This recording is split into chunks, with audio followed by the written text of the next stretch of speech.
are celebrating National Pretzel Month. And did you know that pretzels have a unique twist, literally, and a cool multicultural tie? Well, here to tell us all about it is celebrity historian Raffi Andonian alongside of Nicole Kliebert with Noshings with Nicole. Thank you guys so much for being here with us today. Yeah, thanks for having us. I am ecstatic about this because this is something that's really cool, especially as we are talking about pretzels, this pretzel month. I mean, before we jump into this unique recipe, which is pretty neat, let's talk a little bit about the history of pretzels, Raffi. Well, like many things and traditions, it comes from the Catholic Church. You know, in Catholicism, you have a period known as Lent, where you're exercising abstinence, yes?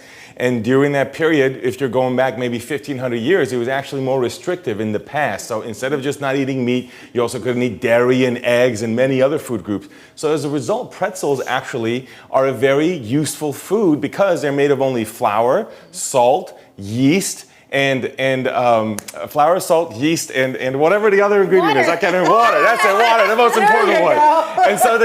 And so it's a very simple dish. Now, funny enough, think also of monks. We think of them as drinking beer, right, to help hold their stomach during this period. Well, in that situation, who knew that pretzels and beer have been going together for centuries? Believe it or not. So this to is make it a through tradition. the fasting. Exactly. So that's how pretzels begin. Now, a funny story: over the course of centuries, pretzels popularized across Europe. And about 500 years ago, when you go to Austria several hundred years ago, you have an encounter with the Ottomans who are trying to invade Austria, and the Austrians who are making their pretzels down below the ground are hear that the Ottomans are digging underneath toward their bakeries, believe it or not, underground. And that's how they actually are able to stop the Ottoman invasion. And as a result of that, in Austria, you will find a pretzel maker coat of arms that was given to them by the emperor. But here's where this connects to this dish, which is really fascinating. Because the version we're used to in the United States is German-based, which is from Austria. But here, from my family,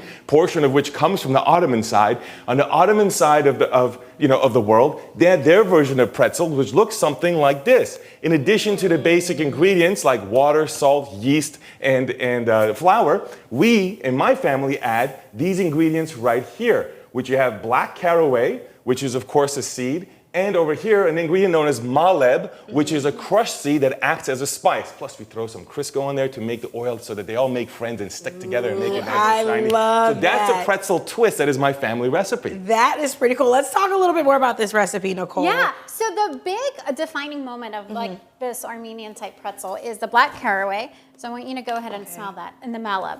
And Ooh, that smells good. Yeah, it's kind of earthy. It's not Herbal, like aromatic. Yeah, I like and then that. this one is maleb, which is a seed of a cherry.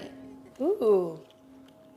That It's a smells cherry seed, good. yeah. It's very subtle. But it's not something like you're used to like getting in the U.S., so it makes it a pretty defining flavor. I like that. So you can taste both of these flavors in this the- twist. Correct. Okay. Yeah. So it's literal twist. Yeah. So this is just a bowl. It's flour, water, Crisco, yeast, and the two spices. Okay. And you mix it together till it forms a smooth ball. You let it sit for about 30 minutes just to get it a little bit softer. Okay. And then you break off a little piece. You want to form about a 2-inch ball. So we're all going to form a little ball here. All right, I can do that. And this is kind of considered pre-shaping. So Okay. it has gluten in it from the wheat flour, and gluten, it's a protein and it makes the dough stretchy. Okay. So whenever you bite into, like, say, a really hearty bread and it has a chew, that's gluten. So I want to make it look just like that over there, those balls that you see there. I feel like mine is not sticking together. Hold on. it was sitting out User over there. error. Yeah. We gotta smoothen it out, smoothen it out. Okay, so we got this ball. So Okay. these, and then by the time you would make like your couple dozen, the first ones are ready to shape. So then you would just pick up another one. I'm putting out everyone to work. Perfect. I'm okay with And then you that. kind of roll it between your hands into a long, kind of like a wormy shape. Okay. And you Remember, want those other balls have been sitting there for a while, so they've been kind of puffing up, so we can do this better, right? Nice. I can see it's, like you said, forming just a little bit easier than the other ones. So what the rest does is it allows you to shape it instead of it wanting to go back to where it wants to be. So after you get about 8 inches, traditionally they would form them into a circle. Okay. Some people do it as a twist, so we have both options here. So you can either I make it into a like circle that. or a twist. I want to try the twist. So you would just make it, the twist is kind of almost like a lowercase L in script. So you would just, Okay. you have it, mine's not quite long enough. I think I need a little bit more length. I think I didn't make the I want balls. to make them look something like these Yeah. shapes. You see the So- traditional ones, circular ones there, and then the twisties are what my family did as a different twist from the traditional ones. Yeah. How's that? Perfect. Okay, And then you there just we twist go. it and then you allow this to rise. At this stage, most people would say allow it to double, which is not a really accurate way to describe it, and it's hard to determine. So what you would do is before it goes into the oven, you would want to cover it so it doesn't dry out. If the outside dries out, it won't rise as much.